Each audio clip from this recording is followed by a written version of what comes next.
Hey, friends, welcome back to the Big Talk Podcast. I'm your host, Tricia Brouk, and this is episode 674. Chad E. Foster, a blind Harvard Business School alum and Fortune 500 leader, revolutionized CRM tech for the visually impaired, achieving billion-dollar successes. As a resilient expert, he empowers others to overcome setbacks and thrive with determination and innovation, proving that limitations can spark extraordinary achievements. Let's do this. Chad, welcome to the Big Talk Podcast. I'm super excited to have you on as a featured guest today. Thank you. I'm excited to be here. We're going to get into it, and I'm really excited because our listeners have the opportunity to hear from you today, and you are a very, very masterful keynote speaker, and our listeners love hearing from keynote speakers and sort of the behind the scenes. But before we get to that and your book and the Sure. massive success that you have had, can you take us on a journey back? Give us a backstory, and you can go back as far as you want and lead us up until this moment in time right now. Okay. That might take just a minute. I'll do my best to not take up an hour doing that, but it's been a bit of a unique journey my life has been. So at 3 years old, I was taken to Duke University Medical Center because my parents noticed that I was tripping over things in really dimly lit rooms. And so I was diagnosed with an inherited eye condition called retinitis pigmentosa, or RP for short. It was the inherited family eye disease that nobody in my family knew that we had. Both my parents could see fine. My brother, all my aunts and uncles, everybody could see just fine. And so they told my parents they should probably sign me up for a special school for the blind, but instead my parents decided to enroll me in soccer. They didn't want me to feel constrained or limited. And so I lived as normally as I could while I could. So I played sports growing up. I was learning the limitations of my eyesight by bouncing off of things, quite literally, just bumping into things like pipes on the back of trucks and downspouts. And I was at the hospital so much that they questioned my parents and I in separate rooms as to whether or not they were abusing me. And they weren't abusing me. I was just learning the limitations of my eyesight. But I could still see all right during the day until late high school, early college. Eyesight really began to fade. Then at roughly 21 years old, I had a moment in my literature class where I realized that I could no longer see to read the words on the page in front of me. And I was studying to go into the medical field because I wanted to help other people. Then after going blind there, I realized that I wasn't even sure if I could help myself. And so had to switch my major, had to give up sort of my hopes and dreams, what I wanted to be when I grow up, because we ask kids all the time what they want to be when they grow up. And guess what? None of them say blind. So what are you going to do? I ended up mourning the death of my imagined future self at that point and had to rethink what I wanted to be when I grow up. Ended up picking business because I thought it was flexible enough and it allowed me to go in any different number of directions. Wasn't really sure what I wanted to do with a business degree, just knew that it was a degree and it was flexible and it would allow me to pivot in a number of different directions. Had an experience around that time. I was 23 years old. I was going to get my first guide dog, and I arrived there on campus with this woe is me mentality. It's kind of a big pity party I was throwing for myself. And I had a really profound experience there. I met people there who really reshaped my outlook on life. And some of the folks I met there had mental impairments in addition to being blind. Some were on dialysis because they had diabetes that had taken their eyesight. And then there were these young girls there whom I'll never forget. They were deaf and blind. And I saw firsthand not only the challenges, but the living courage exhibited by these brave human beings in a world that I just couldn't imagine. We were taking a dog by a dog hand, this harness handle, and walking down busy streets. And these people were doing it without being able to hear traffic flow, horns honking, all the things that you could use to safeguard yourself. And it really left me ashamed of my pathetic victim mentality. It totally reshaped my outlook on life. I learned at that moment that happiness is not some basket of circumstances that happen to you. It really is a decision that you make, a perspective that you take. And that moment just changed everything. It completely flipped the script for me. It was a tipping point. I came back to college with a newfound outlook on life, ended up the attitude that I had changed not only my day to day, but also my performance and results and the willingness of people to help me. So from that point forward, had to relearn how to learn. Turns out I was a better blind student than sighted student. Made straight A's, made the dean's list. My mom read all my books to audio cassette for me, didn't want to let her down. So I made straight A's and got a good job at a top consulting firm. And from there, proceeded to move up the corporate ladder, worked on different things from teaching myself how to write code to engineer software to do my job, doing that professionally as a technology consultant. Then I shifted into commercial outsourcing transactions. So leading the pricing of multi-billion dollar commercial outsourcing transactions, wrote 13,000 lines of code to use Excel more effectively with my screen reading software, special blind guy software. Ended up getting to that, to be able to lead some of these large deals in record time. Continued to move through different roles at different organizations, move up the ranks to a senior pricing director where I led pricing strategy and solutions at a large defense IT contractor. Brought in over $45 billion in business for them. They asked what they could do for me for some crazy reason. I asked them to write a six-figure check and send me to Harvard, and for some crazier reason, they said okay. So I ended up going to Harvard Business School at that point, and that's where I started figuring out what my true north was. I was studying under the leadership of Bill George, who is an executive fellow there at Harvard Business School. He used to be the CEO chairman and of Medtronic, which is one of the world's largest medical supply companies. But he teaches a true north leadership framework where you unpack the things that happened to you in your formative years that were difficult, moments of struggle, and how do you link that to what you do on a day-to-day basis. And I realized in that moment I'd never really done anything with my story, the transformation that I had to go through personally to adapt to going blind. And so, as fate would have it, I was elected as our graduating speaker. And so I saw firsthand how much I could help people. There was a gentleman in the audience I'll never forget. He comes up to me, he's crying in my arms. Now, look, I'm not really a soft and fuzzy person, but this guy is literally broken down in my arms. And I found out later that he had lost a child to cancer. And, when you have a moment like that where you're helping somebody just by sharing a thought, a perspective, a way of moving forward, it really changes you. And that moment really changed me, and it put me on the path that I'm on today. Since that time in Boston, I have built a keynote speaking business. I have published my first book, Blind Ambition, built workshops, a master class, coaching programs, all with the intent of helping other people navigate their own situations and understand what I refer to as the anatomy of resilience and how do you build a resilient mindset, not by rah, rah, rah, trying harder and not giving up, but what are the mindset shifts that you need to take in order to have that internal drive to want to keep going. And it took me about 10 years to really unpack for me what it took personally to make those shifts and how do you translate that into actionable takeaways for other people. And so now that's what I do on stage for audiences all over the world. Oh, that was beautiful. Thank you for sharing so succinctly so much because there's a lot there. Yeah. There's decades of your life lived. Yeah, I was doing And my best. I've never had somebody like, to try and fit everything in. I'm like, okay, I don't want to hear the Oscars music play, but let me try to fit it all in. you did a great job, Chad. You did a beautiful job. I would love for you to share with our listeners this whole idea of adaptation. You used the word that you had to adapt to going Yep.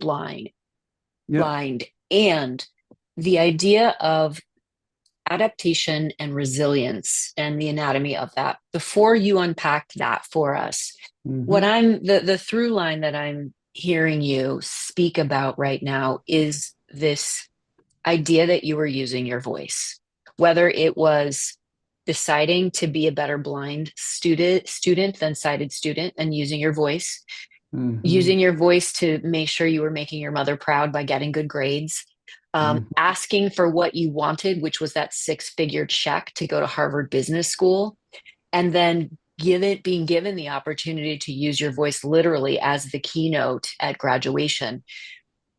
When you started using your voice like this, were you conscious of the impact it would have on you and others? No.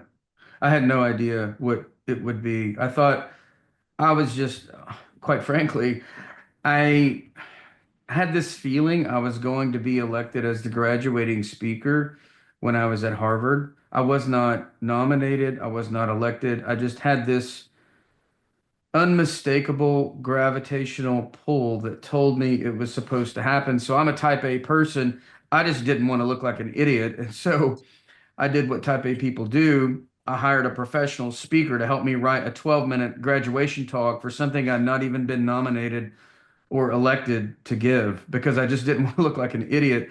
And so I did that, flew to Texas, met with him, wrote the talk, and then obviously when I was nominated and elected, I was prepared. And that's when I saw after I delivered that, not only how much it affected other people and the profound impact that it had on them, but that in turn had this enormous impact on me that I'd never anticipated because I haven't really been a real warm and fuzzy person. I've had to go through some hard stuff. I was given a lot of tough love growing up. My situation was not easy. I had to be steely to navigate my circumstances. And so it's not really how I'm wired, but the reaction from people around me, that my classmates, the gentleman I mentioned, there were several others in the audience who came up to me afterwards. It just that I never anticipated. I never could have imagined how helping other people by using my voice, by sharing the anatomy of resilience and the lessons that I've learned could in some bizarre sort of way make going blind worth it. And Mm, consider I've literally never seen my wife. I will never see my kids.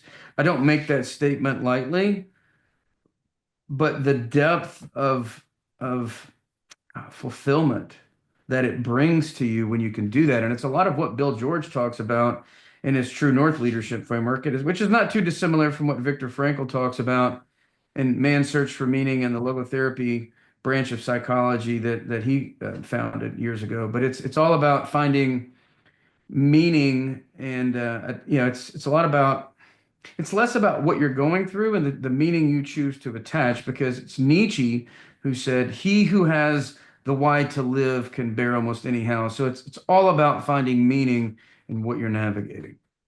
mm. It's all about finding meaning to what you're navigating. Absolutely. Yeah. Chad, let's talk about the anatomy of resilience. And I know that I'm sure this is broken down in your Blind Ambition book as well as your keynote. But what I think is really interesting for our listeners today is Mhm. how you break down the anatomy of resilience in the day to day so that we can be more resilient as human beings in order to have greater impact. What does that mean to you?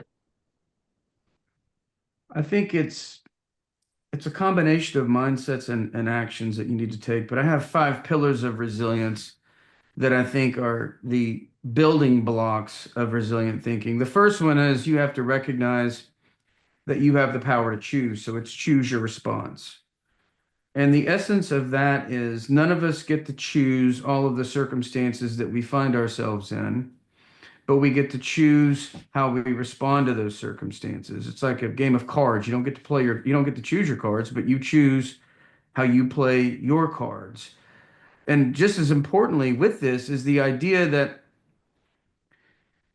none of us are responsible for all of our circumstances, but you have got to own your outcomes in life. I have got to own my outcomes in life. And so it's really taking accountability and taking ownership of my life, of my career, of my situation, and realizing that I can't play the victim card. I could sit around forever finding legitimate reasons to fail, but they're not going to serve me. The only thing they're going to do is legitimize my failures, which doesn't get me any closer to my goals. So it's being very aware to choose your response. This second pillar is all about mindset, and it's tell yourself the right stories. And in my situation, I could have sat around just telling myself that I went blind because I've got bad luck. But instead, I chose to tell myself that I went blind because I'm one of the very few people on the planet who has the strength and the toughness to overcome that and use it to help other people. Now, technically, both of those stories can be true, whereas one of those stories paints me as a victim. But that second story, the better story, is a Jedi mind trick that flips my disability into my strength. It's cognitive reframing at its core, but essentially it takes my disability and reframes it as a superpower. And Mm. that not only allows me to navigate my situation going blind, but it prepares me to navigate all of the other circumstances that life throws at me because I'm literally telling myself that I went blind because I have uncommon strength and determination. And that over time became a self-fulfilling prophecy. Pillar number three is you have to visualize greatness. And sometimes you have to do that in unfavorable circumstances. I had to figure out how to make blind look good. Now, it's a little tongue in cheek, but if I couldn't, how could I ever move towards acceptance? And so when we're facing a situation that we're not crazy about, something that's difficult, we have to reimagine a future that's anchored to the reality of that situation, but is bold enough to inspire us to take action and do the hard things that we need to do. Which leads me to pillar number four, which is where mindset meets action. And the idea here is you have to get comfortable with discomfort. If you are never getting outside of your comfort zone, then you'll never grow. It's where life begins, is outside of our comfort zone. So you have to do the hard things to continue to experiment, continue to innovate, and continue to grow by pushing yourself outside your comfort zone as it continues to expand over time. And then the fifth and final pillar for resilience is you have to take advantage of your disadvantages. Every perceived disadvantage creates some advantage if we can just use it in the right context. Choose your response, tell yourself the right stories, visualize greatness, get comfortable with discomfort, and take advantage of your disadvantages. Yep. That seems so simple. What would you say to our listeners who are challenging you, Chad, and saying, well, you're amazing and you went to Harvard Business School. So how am I supposed to do this? Yeah. Um, Let me tell you, I was anything but amazing and Harvard educated when I was going blind at 18, 19, 20 years old. I was a, you know, lower middle class dude, didn't have a whole, my parents could not have sent me to Harvard. The only way I could go is because my company sent me. I've been there. I've been in some really dark places, not to be no pun intended there, but it was, metaphorically speaking and literally speaking, it's pretty dark. I've been on the brink of, having no hope. Actually, I've been there where I had no hope. It's if it's possible for me, it's possible for anybody, but it's just putting together these small victories over time. How do you create the right plans, habits, and measures of accountability to start moving things gradually forward? Mm. And it starts with, these tiny little successes. Maybe it's something as simple as I'll use a skiing metaphor. I learned how to ski at 38 years old, totally blind, and now I ski on black and sometimes double black diamonds. The first time I went skiing, my idea was not to ski the double black diamond, the big scary goal. My first goal was just to not break my legs by getting on the magic carpet or putting on the skis for the first time. Mm. And so if you set your goals where they're manageable, they're digestible, then you can start to see that, hey, these small successes actually breed confidence, and this confidence creates more action, and these actions actually drive outcomes. And so how do you hold yourself accountable to do the little things day to day? Maybe it's something as simple as every day. All right, let's start with, what are my narratives? A lot of people don't even know what the internal narratives are. What are the stories they're telling themselves? Maybe you take a situation that you're dealing with and you sit with it 2 or 3 times a day, just for 2 to 3 minutes, and you write down, what are the facts of that situation? What are the stories you're telling yourself about that situation? What are possible alternative stories that you could be telling yourself about that situation? And how do you bring those alternative stories to life by, really painting a vivid picture of what that looks like, reimagining a vision of greatness for a situation. Maybe you've got, something unfavorable in your life. For me, it was going blind. How can I make blind look good? That's not an easy thing to do. especially someone, I grew up being able to see. I was in college, I played sports. All my friends were, able to see and drive and do all the social things that I could no longer do. And that was a really tough moment for me to reimagine how I could make blind look good. I didn't want to make it look good. I felt horrible. I felt cheated. But I realized that those feelings weren't serving me anymore. The why me mentality, a lot of times we ask those questions, why me, with the tone of a victim. And when we do, we're bound to get victim responses to it. The trick to that is not asking the question, why me, with the tone of a victim. You can ask that very same question, but instead of asking it with the tone of a victim, try asking it with genuine curiosity. Why did this happen to me? And over time, the answers started revealing themselves to me in surprising ways. And I started to contemplate that maybe this did happen to me because I have this unique ability to navigate it. And maybe I could do some good with it by helping people overcome their own obstacles and navigate their own blind spots. And that became my reality. Now, it's not just wishy-washy. If I just imagine, hope, and dream it's going to happen, it took a lot of hard work on Mhm. my end, learning how to use a computer, learning how to write software, navigating the corporate ladder, and teaching myself how to get up on stage and deliver a 60, 90, 120-minute keynote, writing a book, all those things. But when your mind is in the right position and you're anchored to your purpose and you've got the right meaning, it gives you the confidence and the courage to step through the fear in pursuit of a bigger goal and serving the people around you and navigating all those obstacles. And one thing I'll tell you is for sure, every single one of your listeners, every single one of you is capable of more than you think is possible. There's no way I would have ever imagined that I'd be where I'm at today. I could not even have contemplated it 25 years ago. But here I am, and it is possible because if I can do it, anybody can do it. I was on the brink of just completely giving up on everything. And now I'm able to do some good with what I've been through. So if that's possible for me, no doubt that's possible for you too. Oh, thank you, Chad. You're truly an influential voice. Thank you. I appreciate it. You're so welcome. Are you ready for some fast talk? Let's do it. All right. What's your favorite book? My favorite book, Never Split the Difference, Chris Voss. Nice. Who's your favorite speaker and why? My favorite speaker and why. I'm gonna go with Allison Levine. I love I love her personality. I love the way she delivers her message, the way she owns the stage, and the way she really connects with each of their audiences. And all the things she's done as a human being is amazing too. So she really inspires me. Amazing. When you're delivering a keynote, do you memorize?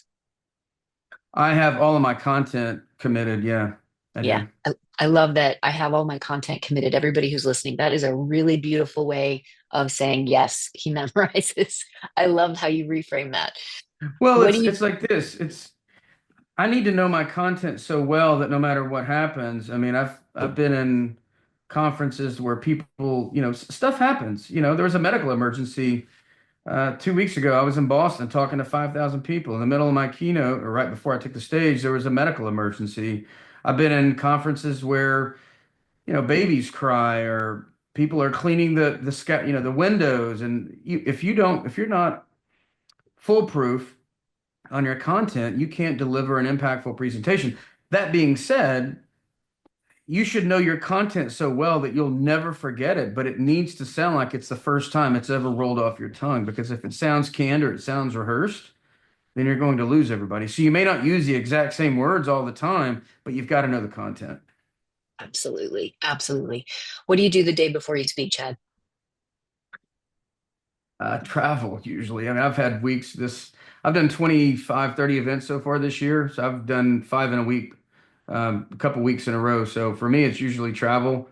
Uh, it used to take me time to get prepared. I can get prepared to go on stage in less than 25 minutes now with customizations and everything. So I'm very fortunate in that I put in the reps. And so it doesn't take me as long to prepare. I love that. We say we do the plies here at the Big Talk. We do the bicep curls and the plies. Those are our reps. Got to have the reps. Reps they're crucial whether you're, speaking, whether you're talking about jujitsu or skiing or anything. if you've not put in the reps, you can't really expect the results. Absolutely. What podcast are you currently obsessed with, Chad?